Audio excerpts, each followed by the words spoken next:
Hello dear student, welcome into the lecture of Sachin sir physics. मैं आज आपके लिए एक नया टॉपिक लाया हूं, इलेक्ट्रोमैग्नेटिक इंडक्शन। ठीक है, तो आज हम इलेक्ट्रोमैग्नेटिक इंडक्शन के साथ साथ Faraday's law of electromagnetic induction भी पढ़ेंगे। तो यहाँ पे हम Faraday's first law and second law भी देखने वाले हैं। तो first one, what is the electromagnetic induction. Electromagnetic induction क्या होता है, उसको किसने इन्वेंटेड किया था, तो यहाँ पे हम इसके बारे में जानने वाले हैं। ठीक है, तो देखो, electromagnetic induction means the phenomenon of inducing EMF whenever there is a change in magnetic flux. मतलब सिंपल से इसको समझेंगे तो मतलब क्या है कि सपोज किसी भी सर्किट में जब हम मैग्नेटिक फ्लक्स को चेंज करेंगे तो वहां पे एक करंट बनेगा एंड वो करंट होगा आपका induce current. So this known as the EMI, electromagnetic induction. तो हम इलेक्ट्रोमैग्नेटिक इंडक्शन को सिंपली EMI भी लिखते हैं। This is the short form of electromagnetic induction. तो इसका अभी इन्वेंशन कैसे हुआ था, तो इसका इन्वेंशन क्या था, the great scientist Michael Faraday. तो उन्होंने मतलब क्या सोचा कि इलेक्ट्रोमैग्नेटिक इंडक्शन का इन्वेंशन हो सकता है।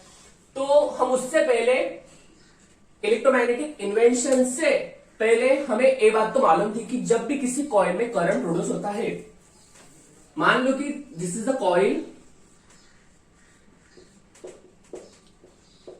अब देखो यहाँ पे इस कॉइल में आपका करंट प्रोड्यूस हो रहा है, तो करंट प्रोड्यूस होने से इस कॉइल में एक मैग्नेटिक फील्ड बनती है।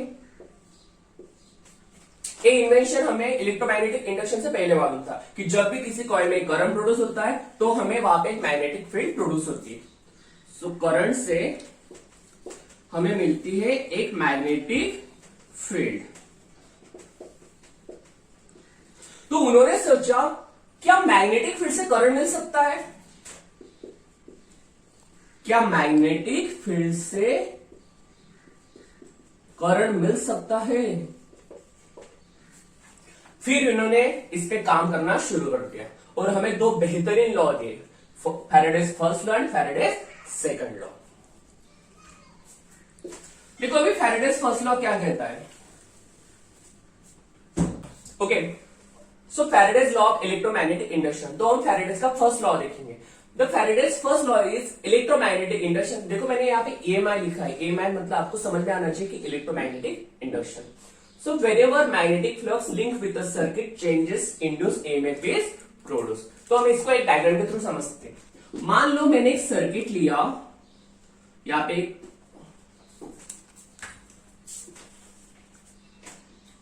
एक बल्ब को कनेक्ट करता हूं, बल्ब, और मैं इसके नजदीक एक मैग्नेट को रखता हूं। अब मैग्नेट के अंदर से मैग्नेटिक फील्ड लाइंस निकलते हैं इस तरह से। तो देखो फैराडेज ने फर्स्ट लॉ में क्या बोला कि magnetic flux link with the circuit changes, मतलब यहाँ पे मैग्नेटिक फ्लक्स के चेंज होने से मेरा बल्ब यहाँ पे क्या हो रहा है, ग्लो हो रहा है। मतलब हम यहाँ पे विदाउट एक्सटर्नल बैटरी को अप्लाई नहीं करेंगे तब भी मेरा बल्ब चेंज होगा। किसकी वजह से, फ्लक्स के चेंज होने से। अभी फ्लक्स कैसे चेंज होगा, अब मान लो ये मेरे पास एक मैग्नेट है, this one north pole, this one south pole. जैसे जैसे मैं इसको इसके नजदीक लेके जा रहा हूं तो वैसे वैसे मेरे मैग्नेटिक फील्ड लाइंस इस सरफेस में ज्यादा आएंगे। मतलब मेरे यहाँ पे क्या चेंज हो रहा है, मेरा फ्लक्स चेंज हो रहा है।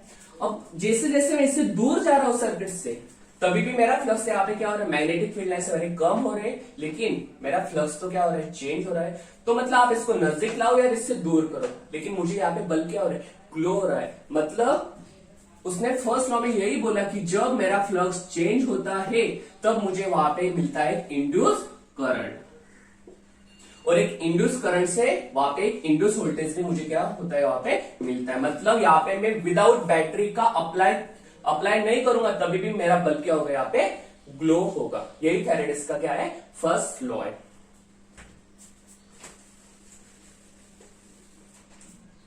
Okay, Faraday's second law states that the magnitude of induced EMF is directly proportional to the time rate of change in magnetic flux linked with the circuit. Okay, तो यहाँ पे सेकंड लॉ में क्या बोला है कि जो मुझे इंड्यूस EMF मिलेगा, तो इंड्यूस EMF का मैग्नीट्यूड एक डायरेक्टली प्रोपोर्शनल होगा टाइम रेट के साथ। मतलब देखो इंड्यूस ईएमएफ किसके डायरेक्टली प्रोपोर्शनल है, change in flux per unit time. तो जैसे मैं टाइम रेट को चेंज करूंगा तो वैसे हमारा ईएमएफ का मैग्नीट्यूड भी चेंज होगा। मान लो सपोज मैंने टाइम रेट को इंक्रीज किया तो मेरा ईएमएफ भी क्या होगा, इंक्रीज होगा। सपोज मैंने टाइम रेट को डिक्रीज किया तो मेरा ईएमएफ भी क्या होगा, डिक्रीज होगा। So E is directly proportional to the time rate.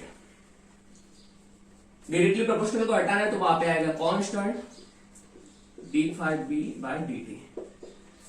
यहाँ पे d5 क्या है, फ्लक्स पर यूनिट टाइम, और यहाँ पे b क्यों लिखा, क्योंकि इट्स अ मैग्नेटिक फ्लक्स, और मैग्नेटिक फ्लक्स को हम b से डिनोट करते हैं। ओके, और यहाँ पे k इज इक्वल टू 1,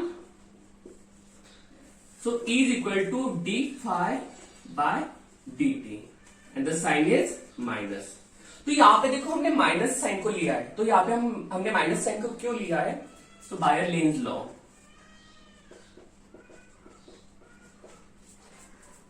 तो लेंज लॉ ही हमें बताएगा कि हमने यहाँ पे माइनस साइन क्यों लिया है। तो हम मेरा जो नेक्स्ट वीडियो आएगा लेंज लॉ पे, तो हम लेंज लॉ में पढ़ेंगे कि हमने यहाँ पे माइनस साइन क्यों लिया। तो आप यहाँ पे इलेक्ट्रोमैग्नेटिक इंडक्शन की definitions, Faraday's first law, second law और एक इक्वेशन को आप यहाँ पे नोट कर लो।